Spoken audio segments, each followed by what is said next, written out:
Welcome to Ella Diaries. In this channel, you will witness foods, tours, travel, and of course, nature. I hope you watch and enjoy! Hello everyone! Bagong taon, bagong pagkakataon para tayo ay mamasyal. Ang una naming pinuntahan ay Nakpan Beach at yung naririnig ninyo, yan yung tunog ng dagat.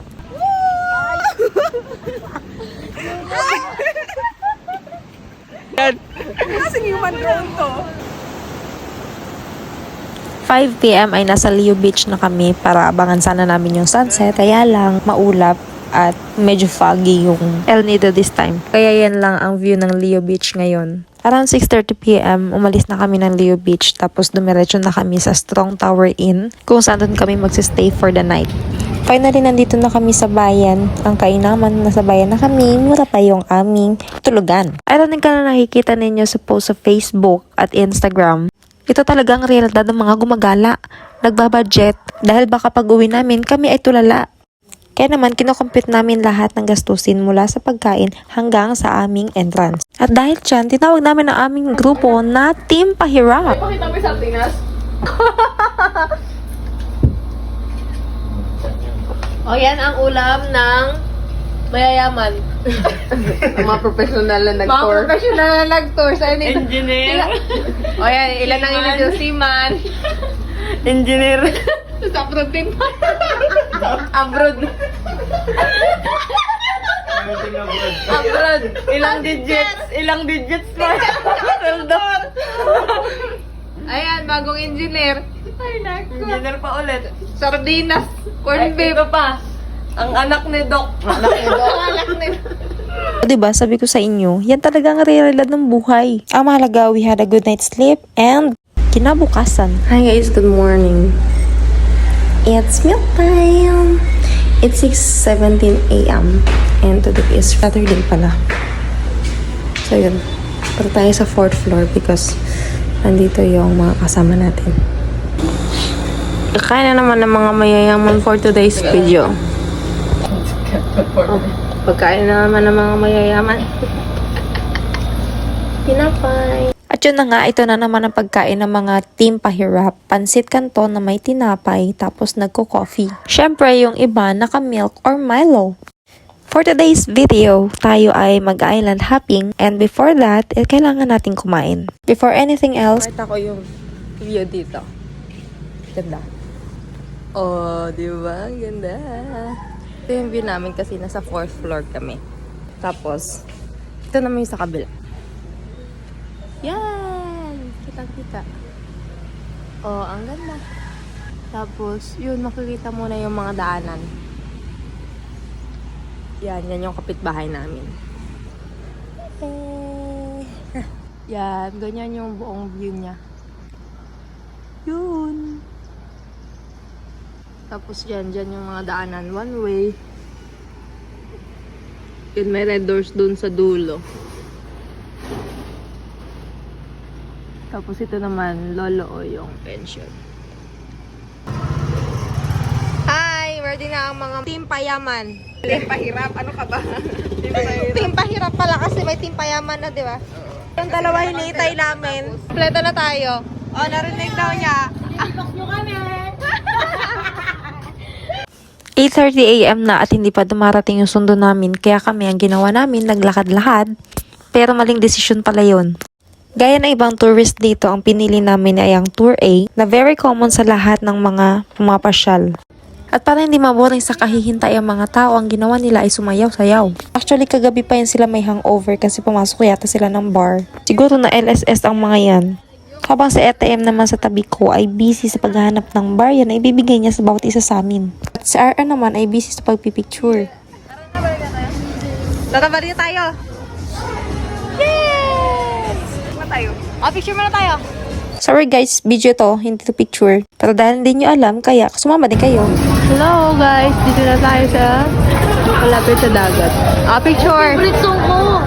Doon tayo galing.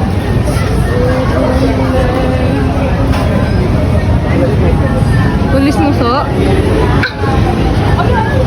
Mamaya, ang tatahakin namin ay ito. Alright I-taste test natin ito. 50 pesos. Oh my gosh. Hindi ako nakakabili ng ganito sa probinsya namin. Lasang egg. Lasang egg talaga. Maklase? Okay naman siya. Okay naman siya. Kaya lang parang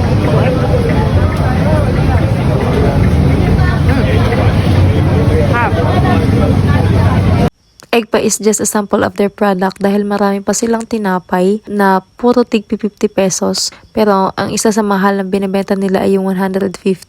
Then yung croissant nila is 110 pesos. In short, mahal talaga ang lahat ng bilihin sa bakery dito sa El Nido. 9 a.m. na and we are preparing for island hopping. The rent is 100 pesos. Nalimutan ko yung para sa mata kung magkano. Meanwhile, Video ata yan eh. and kaharap namin yung mga foreigner. Hey Joe, your bag is tomorrow.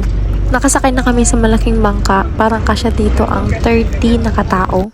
Actually, ang una naming dinaanan ay yung Commando Beach. Kaya lang wala na akong video. So, ito na lang ipapakita ko sa inyo. Ito yung Secret Lagoon. Kung saan di ko ina-expect na sobrang babaw ng tubig. Ito yung loob ng Secret Lagoon.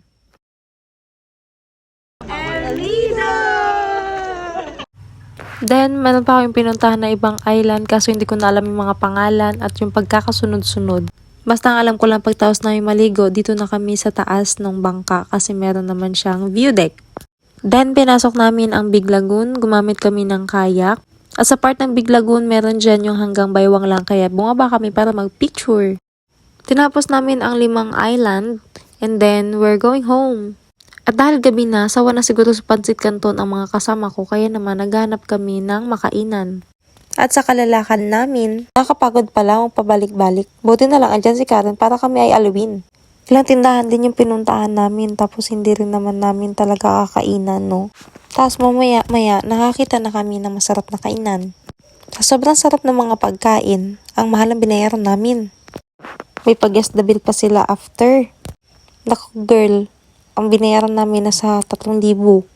Biruin mo ito yung mga pinangkain namin. Barbecue. Ito parang lapu-lapu. Scabeche yata ito. Adobong pusit. Buttered shrimp. And shrimp na sinigang. In fairness, nag-enjoy naman kami sa food. Sobrang sarap ng pagkain. Talagang recommended. Pero hindi kami nag-enjoy sa bill. Pero syempre, once in a lifetime lang naman. Kaya naman pagtapos namin kumain, naghati-hati na kami ng aming babayaran. O diba, taob ang mga lalagyan. Kaya wag nyo ini-small ang aming angkan. Siyempre after namin kumain, umuwi na kami at natulog kasi bukas ay uwi na kami. Then kinabukasan. Hi guys! As of now, prepare na kami going home. Going home. Uwi na ang mga team pahirap. Kasama yan sa... Tatawa-tawa lang ang mga person dyan. Pero wag ka, nag-isip na kami na isa-side din namin kasi Walang pera. basta nga sa isip namin as of this moment. Marami kaming memories na na-create together. Kami na magpipinsan. At natapos man yung araw na aming lakwatsa, hindi pa natatapos ang aming plano para sa susunod. Kaya naman hanggang dito na lang ang aming video at hanggang sa susunod nating pagkikita sa ikatlong lugar na aming papasyalan. Bye!